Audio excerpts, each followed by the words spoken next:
All right, great. Also, I know coming up, you were possibly going to have a meeting actually today, but you kind of postponed it with some new ordinances having to do with alcohol licensing. Right. And with the state. The state legislature last year revamped the licensing system for municipalities with regard to alcohol and beverages. And so we have been in the process, our city attorney, Candace Ingle-Gray, has been in the process of trying to get those parts of our ordinance deleted that is obsolete, add in those parts that we are required to have by the state, and it's quite a tedious process. And so we were just about to ready to have a work session with the council over those issues. And last week, towards the end of the week, Ms. Ingle-Gray found out that there were some issues with wine license, that they had not been fully vetted with regard to what was required. And so we had to delay that, looking at the issue of the wine license. But other than that, I think we're ready with the city council to have a work session with regard to that. The fines will have to, the city council has to determine whether to restructure the fines, at what level. Now the state is recommending a certain level, and I'm going to be recommending to the council that we do not adopt the fee structure that the state has, but that we do one that is much more reasonable. Okay. Now, these changes be ones that impact individuals or restaurants or? No, it'll be entities that sell alcohol or any alcoholic beverage, whether it's a restaurant or whether it's a liquor store or whatever. Okay. All right. All right. Also, kind of going along with that, I think you were saying it's about a year and a half or so, but a while back we were talking about a committee that had been established to deal with some of the drug issues in Lebanon and Marion County, right, including yourself and I believe with the Economic Development Office and some others that were involved too, law enforcement and what have you. Can you tell us a little bit about some of the issues that have been made in that area?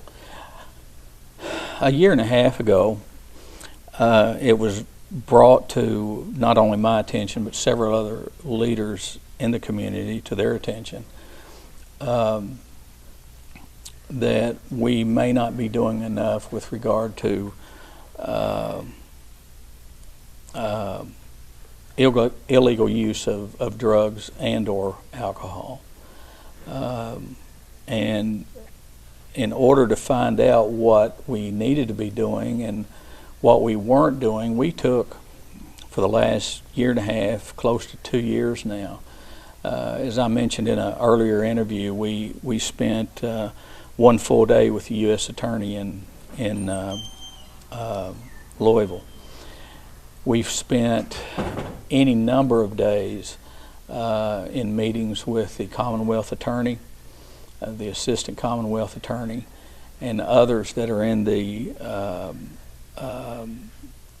legal hierarchy in our community, trying to find out what the issues are.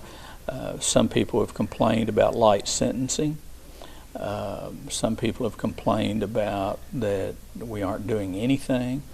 Some people complain, well, there's a drug house right next door to my house and we're not doing anything. And so we looked at all those issues, recognizing that we didn't have the solution to everything, but looking at what we could do about some things.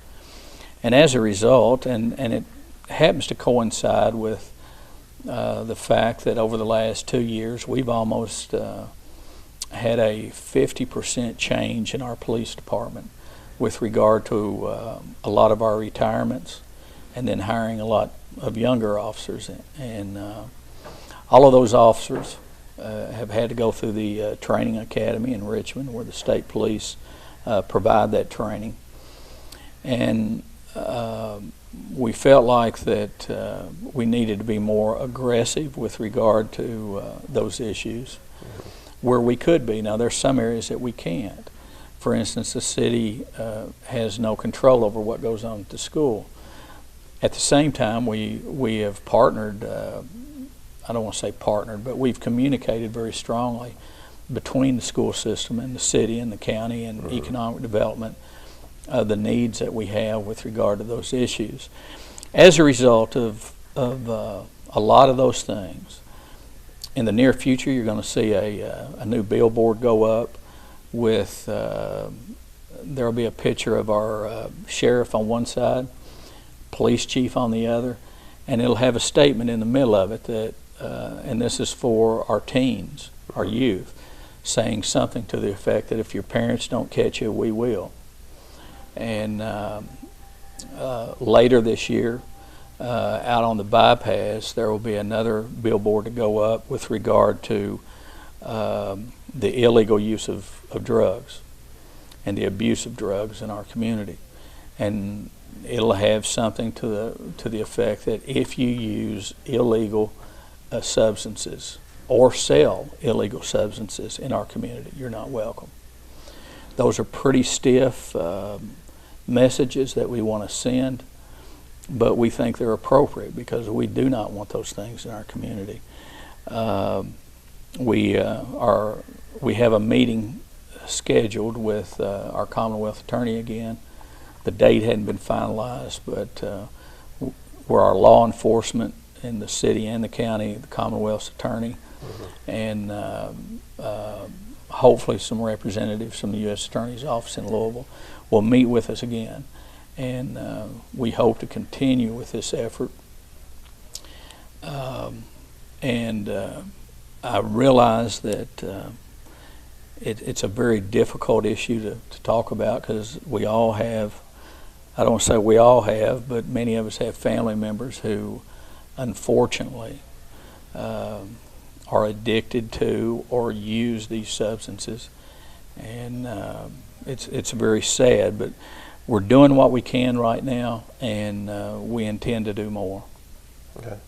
Now, also, you've been saying that for 2013, the actual number with the local police doing some stuff in this issue of DUI arrests have gone up. Right. The Lebanon Police Department in 2013 made some roughly 3,500 traffic stops. Of those traffic stops, there were about close to 700 citations written. And of those 700, 128, and give me a break a little bit on the numbers, I don't have them here in front of me, but the DUI arrests were right around 128, and the arrest for drugs, illegal drugs, was right at 158. So we're looking at close to 300 arrests because of alcohol or drugs. The other citations were illegal use of equipment or improper equipment, things of those types. And while we're talking about it, I hope the community understands that I know nobody likes to get pulled over.